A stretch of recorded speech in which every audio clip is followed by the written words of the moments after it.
here in our city, Muscatine, Iowa, August 28th of 2018. We have a couple of guests that we want to share some information with you. First of all, I would like to thank everyone for coming to Coffee with the Mayor last Saturday. Had a nice turnout, some great discussions, and I'd just like to ask you to please save the date for the next one, which is September 29th. We'll have more information down the road on where and when and all of that kind of stuff. Next, I'd like to share with you just a few pictures. We had an awesome opportunity this past Saturday and Sunday. We had a delegation come from China to help celebrate our 35th sister state relationship between the state of Iowa and Hebei province in China. So 35 years ago, the papers were signed by then Governor Ray to form a sister state relationship with them. And then 5 years ago, the sister city relationship with Jinding was signed. And so we had a big celebration. I think we have some pictures to show you here of the evening. This is me here with the governor of Jinding, very nice guy. We went to Geneva Country Club in the evening and had a nice celebration. Here's Dan Stein. He is the president of the China Initiatives Committee. Earlier in the day, I brought them throughout. Well, this is my grandson, Timothy. My husband was busy, so he got volunteered to be my date for the evening, and he loved it. Anyway, earlier in the day, I brought the delegation with me to City Hall so that they can look around and tour City Hall. And I mean, they're just lovely folks if you ever get an opportunity to meet them. But without further ado, our firefighters here, Ted Hillard, and I want to talk to him real quick before he gets a call and has to leave. So you never know, that could always happen, right? That is correct. All right. Thanks for coming. Well, thank you for the invite. Well, I was told by the Chief Jerry Evers, that you're the go-to person for the ambulance service. Well, that was very nice of him. Of course it was. Yes, I am the EMS Battalion Chief of Muscatine Fire Department and Ambulance Service. So I handle all the EMS operations, I handle all the ambulance operations, and all the medical operations. Okay. And then you also fight fires? Yes, ma'am. In your spare time? Yep, we are dual trained. We are all EMT paramedic, EMTs, and firefighters. Boy, that is such a service to our community. Thank you. Thank you. We all appreciate it. I know for any of us who have ever had to pick up the phone and call 911, to know that you guys are there at the ready to help us. And I mean, it is literally minutes that you're there. It seems like hours, but it does only take us minutes. It really, I swear you barely hang up the phone and turn around and there you are. And I wanted to point out, well, first of all, I was going to ask you, how many ambulances do we have? We actually have 5 ambulances at this time. Okay. 2 stations. We have 4 ambulances stationed up at our Station 1, and 1 ambulance at the south end station down by Musco Lighting. Okay, so if there's a call down there, does that one go, or is that just like the catch-all if the other 4 are being used? Nope, we use them for that territory down there, which is south of Lucas Street. So anything from Lucas Street and below will be responded to by South End Ambulance, including Lutheran Homes, Lutheran Living. And this was really put down there years ago due to the facts of the tracks being down there. Oh, sure, because if there was a train coming, what do you do? Correct, yep. We would have to delay our emergency calls. And it was down there for the fire service because of GPC being down there. And again, having a fire truck get across We there. have a lot of industry down there. Yes, we do.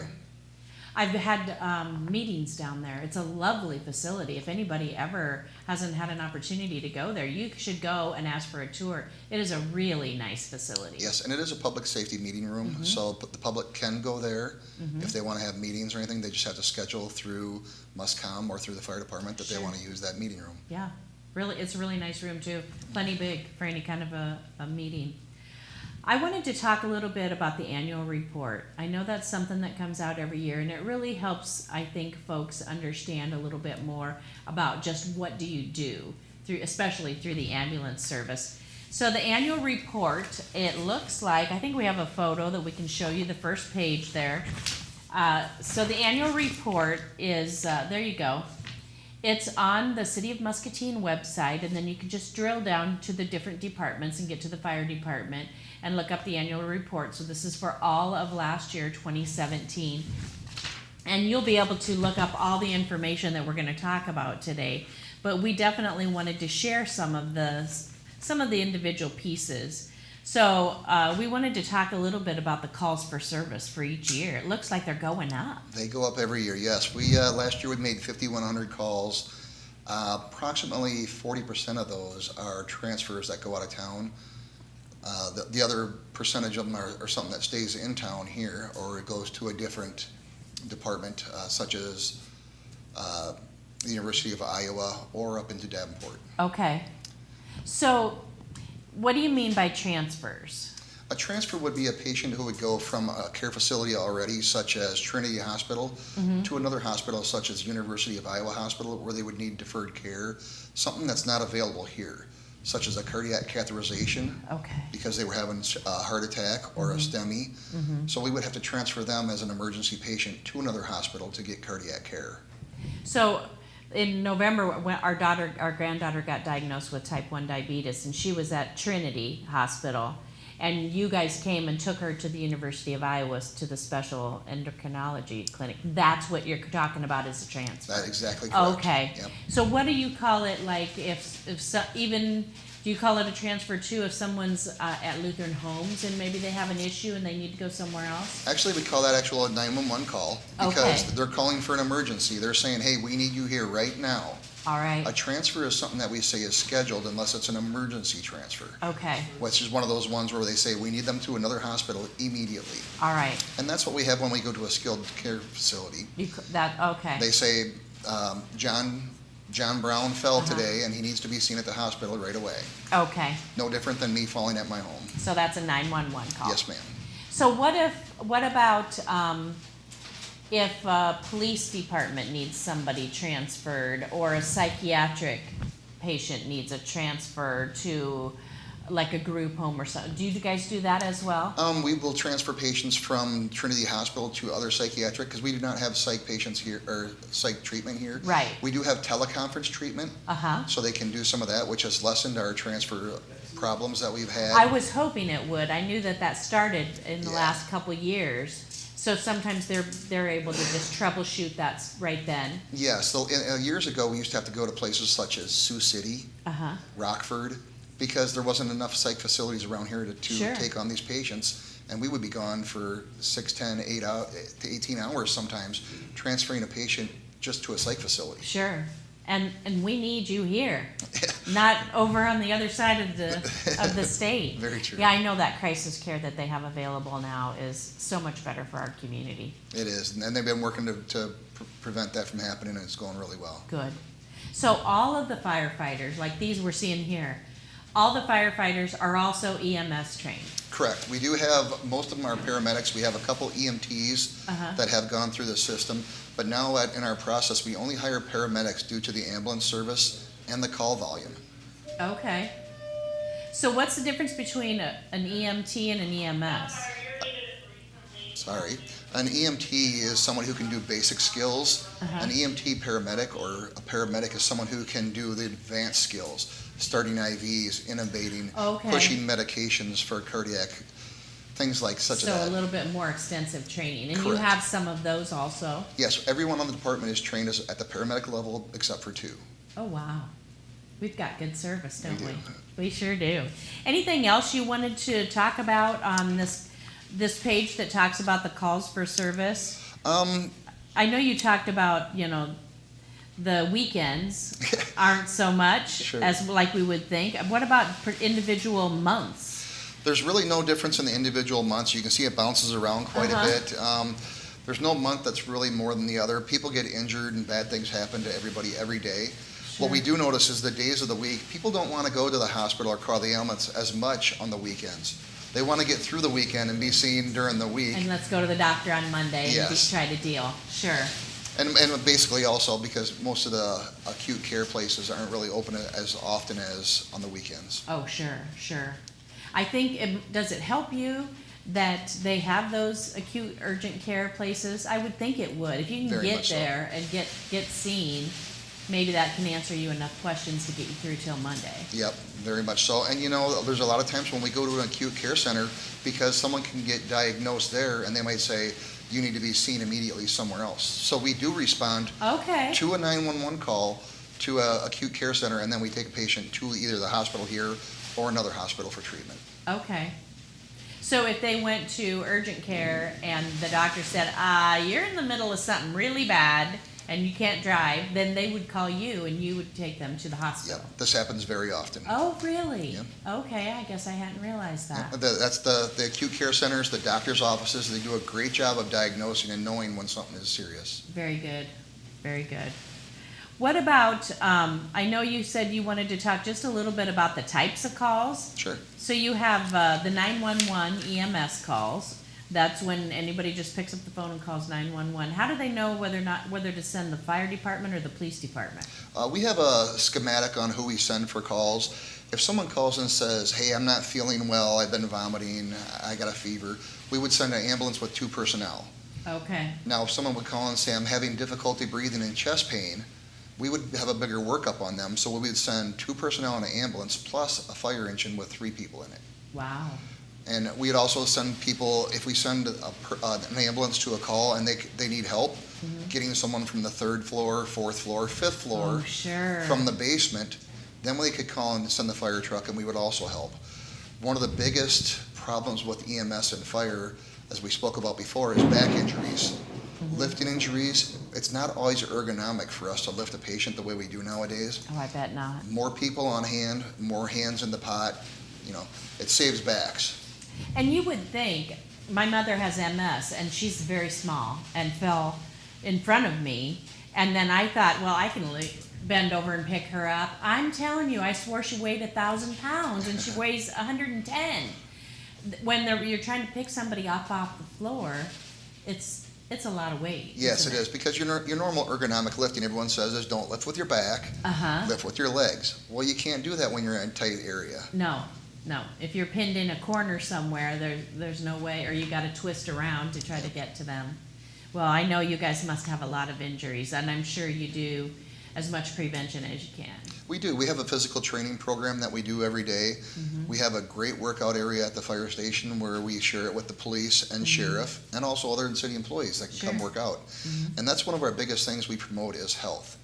The healthier we stay, the easier it is for us to provide our care to somebody. Oh, sure. So what's the refusal? How does that work? Okay, a refusal basically is someone who might call and say, hey, I've fallen and I'm hurt. And when we arrive, we help them out, we check them out, and they say, okay, I really don't want to go to the hospital, I'm really feeling better. So we came and actually gave them some treatment, but we did not transport them. Okay. So they sign what is called a refusal form that says they called for us, but now they were refusing, they do not want to go to the hospital with us. And that's not held against them, it's just to protect you, to show that it was their choice. Correct. Okay. Yep. So we have them sign that says they're not wanting to go to the hospital for further treatment. At that time, there is no bill for them. Okay. There's no further billing. There's no cost for them for us to come check them out to make sure that they're okay. Otherwise, if you come and pick someone up and you transport them to the hospital, the person or their insurance company is responsible for the fee associated with that transport. Correct. Yep. Their insurance company would discern whether it was medically necessary or not. We don't decide whether somebody's medical necessary or not. A lot of people will ask us, well, what do you think? Well, that's a hard one for us. That's a diagnosis, sure. It is. We tell them what they have going on. We tell them they should be seen if we really think they should be seen. Other than that, we have to leave the judgment up to them. Sure. We can't kidnap somebody and take them and say, we're going to take you anyway. Whether you like it or not. Yeah. Sure. Is there any special rules, like if it's a child and their parent isn't there? There are some special rules, and they come under laws. Yeah. We do what's best for the patient. Okay. If we feel like that patient is underage and they need to be transported, and there's no parent, and we will take that patient make the call. And we will move with them. Yep. Okay. On other times, if we get to the patient and the young child is not injured, we will take and call the parent and we'll say, hey, this is what we have. Can you come pick them up? We don't want them to accrue a large ambulance bill. For no reason. For no reason. So we are the big patient advocates at the fire department. We want the best for this community. Oh, right. So anything else that you want to share? I know I hear your alarms going off in there. Yep, it's a busy night and we're tonight. in the middle of a big storm too. For any of you that are watching, you know that too. Yep. I'd like everyone to know that we're always available. We're always here for our community 24/7. We do have a great group of personnel here, firefighters and EMTs. And also to remember that we are going to change our clocks very soon. And when we change our clocks, we change our batteries and our smoke alarms. Yep. And carbon monoxide. I'm a big proponent that you need that carbon monoxide too. Yes, and the rules have changed on those too. So some of those are required to be in different places. So know your rules on rentals and homes that you have to have carbon monoxide detectors. Also. And all the families I work with at the Y or wherever I come into contact with them, I'm always telling them to. And if you can't afford it, call the fire department. They'll take care of you. We will do our best. Yes, we always find a way. Mostly. We do. And if they have any questions, they can feel free to call the fire department and ask about the carbon monoxide detectors or smoke detectors. And something I hadn't realized until the last few years was they have an expiration date. So our house we got 20 years ago. We probably need to replace all of our smoke alarms and probably should have 10 years ago. Yeah, they do say that they last about 10 years and then you should replace them. Yeah, and you would think as long as you put the new battery in and you poke the thing and it makes the little beep beep test that it's okay, but you don't want to take a chance with that. No, that's your family's safety and your livelihood. Yep. Well, thank you so much for coming. Oh, there you go. I see him talking about showing the date there. Oh, I hate to see what the date is on ours. I'm going to make my husband do that right away. Well, I appreciate you coming. It's been, I know I've learned a few things, and I'm sure the folks at home do. I know you don't want to ever have anybody hesitate to call for help, but make sure that they're being prudent about it and seeking as much community support as they can. So if it's something that they can get help from their neighbor or their adult child or not adult child, do what you can. Sure, we do have a limited number of resources, of course. Sure. We can only respond to so many emergencies. So we like to use our ambulances for emergencies. We will come whenever we're called. Whenever anyone calls 911, we never deny anybody help. We'll always show up. And I can't tell you how comforting that is to always know that you guys are always there. Makes a big difference to all of our lives. Thank you so much. I won't keep you any longer. Thank you again for coming. And if anybody has any questions, they can call you or the chief, I suppose, at the fire department, which is in the public safety building. But don't call 911 for a question. Call 9922. Which is the non-emergency number, or is there a different number you like to use for fire? Sure, you can call 263-9233. 9233. For any billing questions that you would have, that we'd have, for any fire marshal questions, to talk to the chief, or with the EMS requests. Very good. Thank you again. I hope you come back again and see us. Hope you don't have any calls tonight and you guys can actually relax. That would be even better. Thank you. Well, while we are preparing to change to a new guest, we have Leadership Muscatine that I wanted to talk to you about. Hang on here just a minute, Chief, while we get this flyer up. Or it looks like they've got something else up there. What are you showing? All the rain outside? Just for fun? Go ahead and scoot on out. That'll be fine. We'll bring our next guest in. You guys have a good, safe evening, please. Thank you.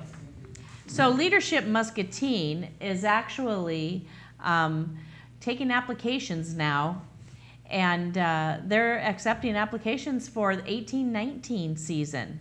It's a great program. If you want to participate in Leadership Muscatine, call the Greater Muscatine Chamber of Commerce and Industry, Alicia Bull down there. Their number's 263-8895.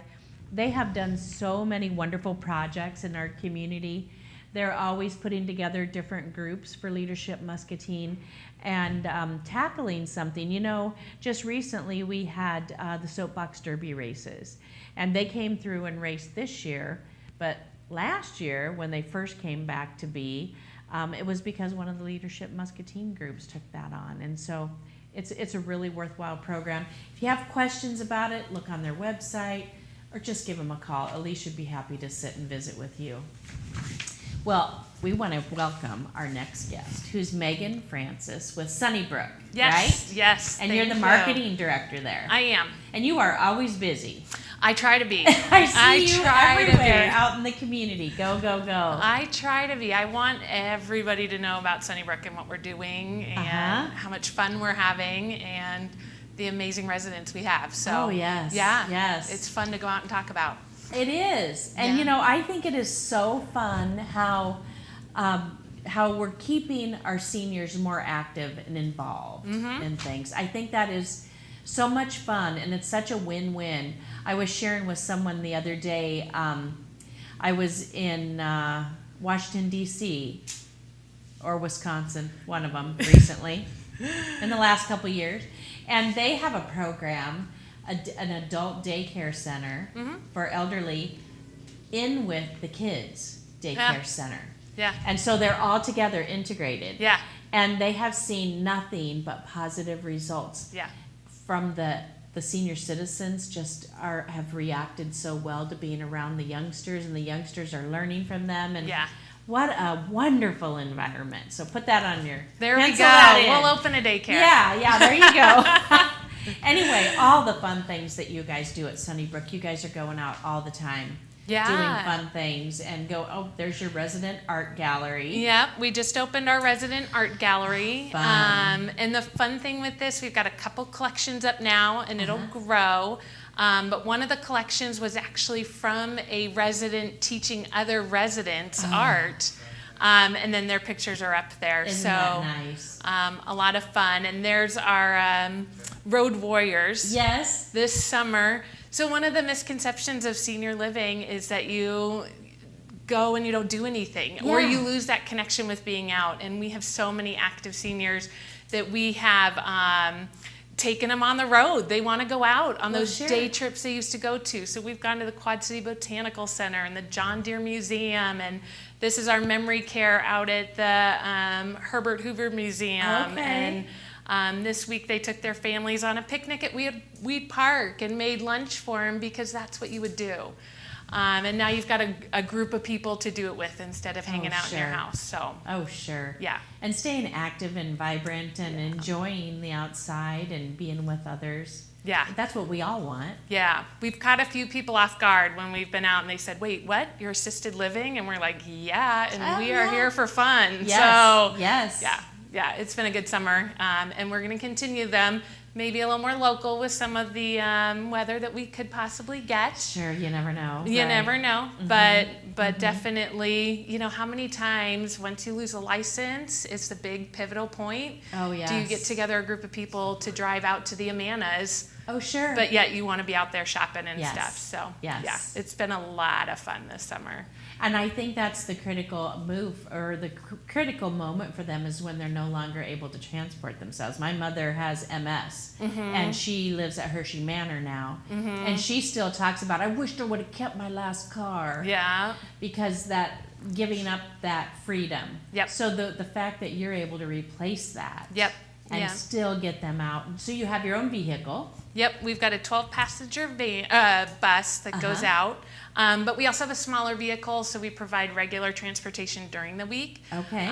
We do have a few residents who still drive, so definitely, you know, you don't have to wait for that point, but it is a pivotal point.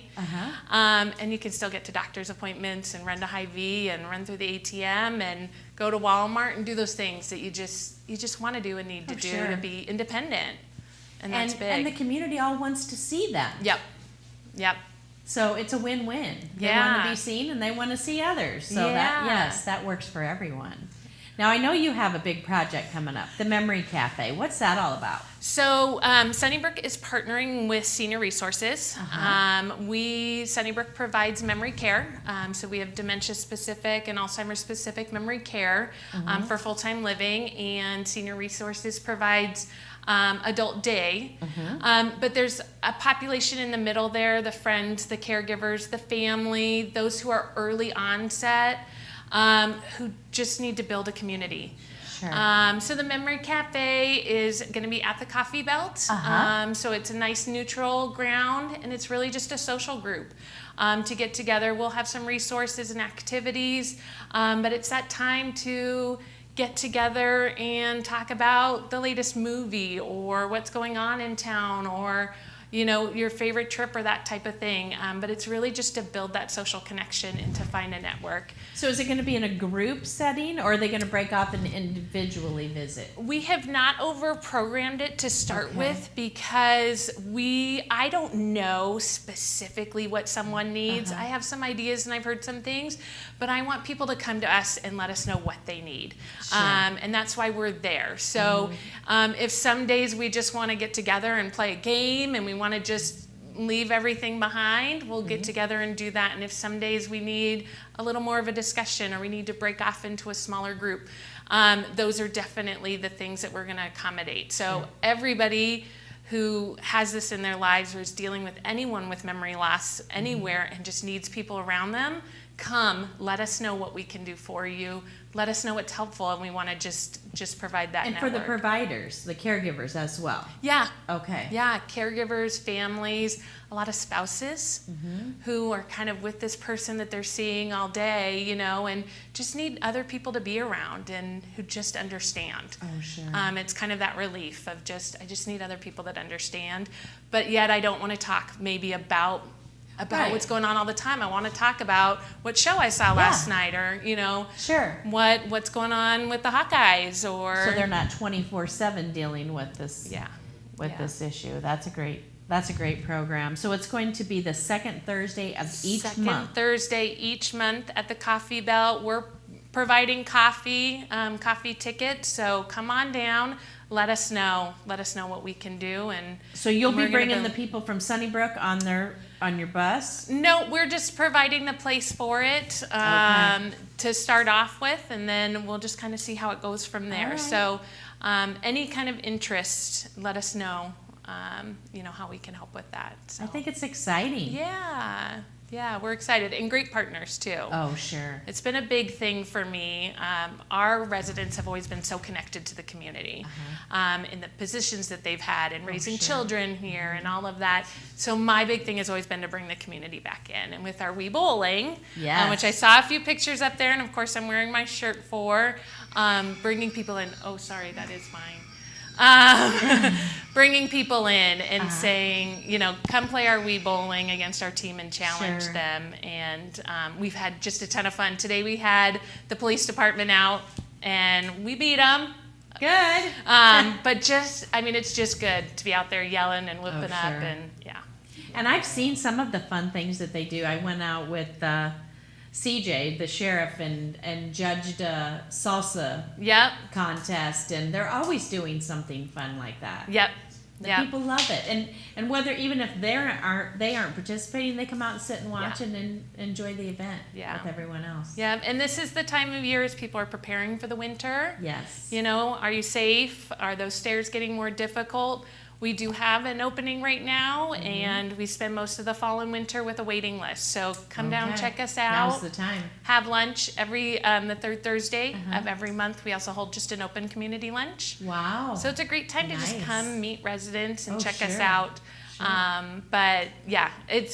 We're always doing fun stuff, and there's always something going on. Yes. So there's always time to come out and just. I love how it's home. It's home for the people, and when you walk in there, it feels like home. Yeah, that's our goal. It doesn't feel like like what we used to think of when we were kids of an old folks' home. It's not that way anymore. My kids hang out there. Yes. A lot of grandkids run around and feel real comfortable. And I remember kind of that feeling of what nursing home stigma was from a long time ago. And kind of that nervous, scary feeling you get, and that's not we really are going for that home, a lot of family, a lot of activity, really everything that you can be looking for. And if we don't have it, come on in our doors and tell us, because we'll have it after. We get it. We brought in the art classes, so all kinds of things. I know you do even physical fitness stuff there. Yep, exercise 6 days a week, instructor-led, and can partner with physical therapies and different agencies as well. So we're working our way to meeting every need that we can. So, and I just love it how there's the integration with the community coming there too. Our granddaughter went to do a play recently, and they had some of the auditions there, and just it was so neat. It breaks down those barriers. And that's important for our whole community. Yeah, we can all learn from each other. Yes, we can. Yes, we can. Yeah. Well, I know there's another thing you're going to be doing. Lifelong learning, gone fishing. Yep. Every month we have a lifelong learning presentation. And if you don't use it, you lose it. That's right. So we continue the lifelong learning, and we just again partner with different agencies to get fun information. So this one we're actually partnering with the Conservation Board. We're heading out to the Discovery Center to get instructions on fishing, and going to spend a morning fishing out there, and then our community lunch is following that. That'll be a nice day. Hopefully. We're hoping it'll be a nice the weather day. That is a nice day. That is what I have ordered, so we'll see how that works out. Oh, that'll be fun.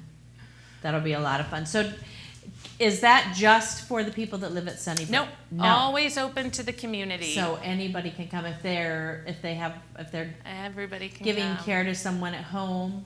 Yep. They can bring them to these kind of events. Yep. Anyone can come. That's and important. If you follow our Facebook page, Sunnybrook at Muscatine, we've always got our events on there, what's coming up. You do a great job. Are you the one that does the face? Oh my goodness. Thank you. It I is have a lot of always help. current and up to date. And that's so nice if you go looking for stuff to find stuff that's right there current. Yeah. Makes a big difference. Yep. So like us on Facebook, follow our events, and then come to something. And those are the best way to know what's going on. And we've even had a lot of people who are not looking and don't have anyone in their family that's going to look for assisted living. They want to come out and volunteer, or they just want to come to an event. We had a lot of kids come out for our planting party that we had, where we planted all the raised beds in our garden. So we love having people out and visiting, and there's always something to do.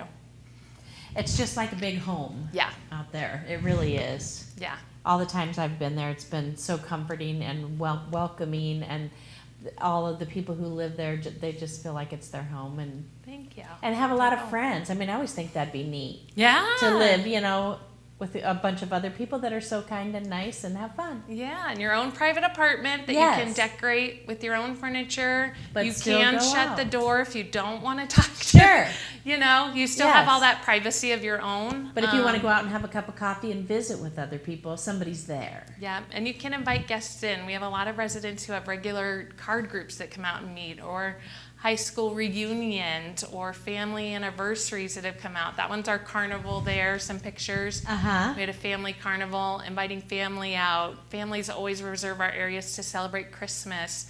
So you can still, all of those, everything that you would do within your own home, we want you to do at Sunnybrook. That's amazing. Yeah.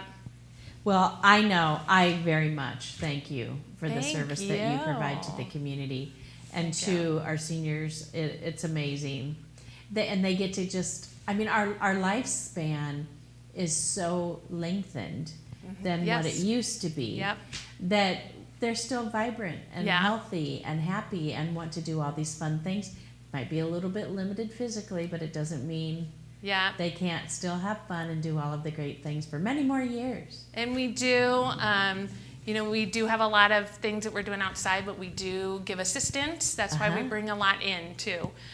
So we invite a lot of guests in and have a lot of parties and that type of thing, so that if your mobility is limited and we're getting assistance, that those are just helpful things that we can be doing for you, and you can still be enjoying what's going on. So very good.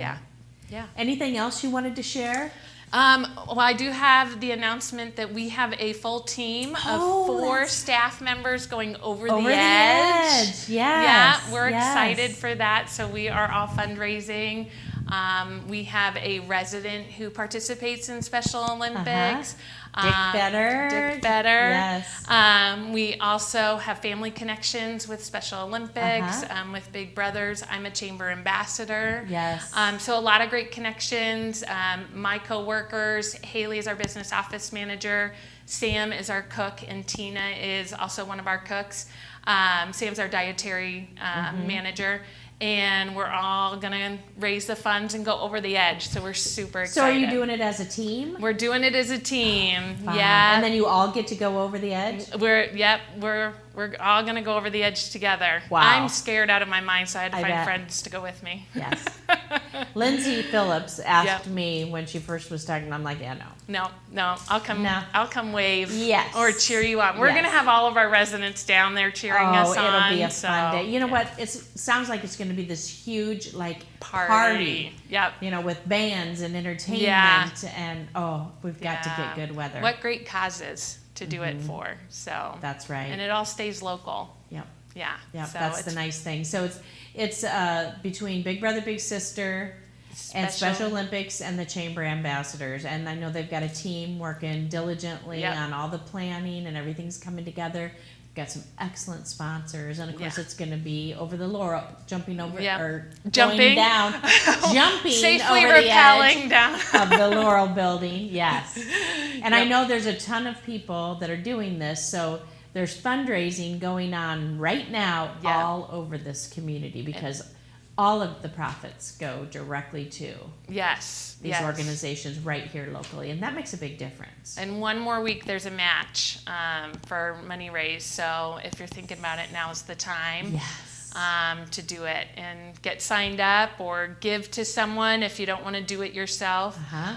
Look up Team Sunnybrook. It's on our Facebook page, and you can give to us. But the causes are so worth it, then it'll just be a fun party to celebrate what they can do with all that money. That's right. That's right. So I don't want to put you on the edge. Or on the edge. I don't want to put you on the spot, but do you know right now how many people so far are going over the edge? I think that I do not know. I know that there was 30.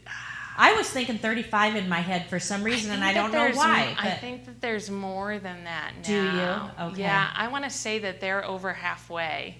And I know I get the email, so I feel like I should know that. It's all right. I didn't mean to give you the stump question there. I know. I apologize, Lindsay. Oh, no. It'll be wonderful. But I know our spots are very limited. Yes. They're getting down there. 90 people can go over the edge. That's it. And that's it. So they're getting filled up. Now's the time to do it. Yes, it is. Yeah, it's getting close. Right now is all the work time, and then later will be the fun time. The fun. Yeah. Yeah. Well, I know these causes are all extremely worthwhile in our community, and dollars are as tight as they can be right now, and so every little bit is going to be that big help. And what a fun way to do it, and have, the community's just coming out and being so supportive of it. It's great. Yeah. It just shows how great we are right here in Muscatine, in our city. Yes. That's right. Yes. Thank you, Megan, for coming. Thank you for having me. If you have stuff coming up down the road, give us a holler and we'll get you scheduled back in because we'd love to have you back. I would love to. Thank you.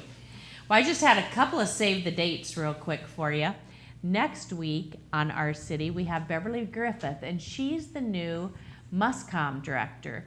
She's been on the job for, I'm thinking, about almost 6 months. So you'll have to meet her next week, and she'll be talking about everything that we need to know with Muscom. So she's the one responsible when somebody calls 911 to get those dispatched out. And we also have Holly Brugman coming from the Y, and she's going to talk about the community block party. That's going to be the first Friday in September, so she's got a ton of information, and that's held at the Discovery Center. We always did it at the Y for the last, 10, 15 years. I should know, because every year she puts it's the 8th annual or the 9th annual, but I can't remember. Anyway, we always did it at the Y in the Logan Street parking lot, but when we had all the expansion construction going on, we teamed up with the Muscatine County Conservation to do it over at Discovery. And it was so nice over there in the grass, and they have restrooms, and they have the shelter and the picnic tables all there. We decided to just keep it right there. So head on over there. You don't need to pre-register or anything that first Friday in September. And she is going to be here to talk about it next week. And then just a reminder, there's no city council meeting this week. We only have them first 3 Thursdays of the month.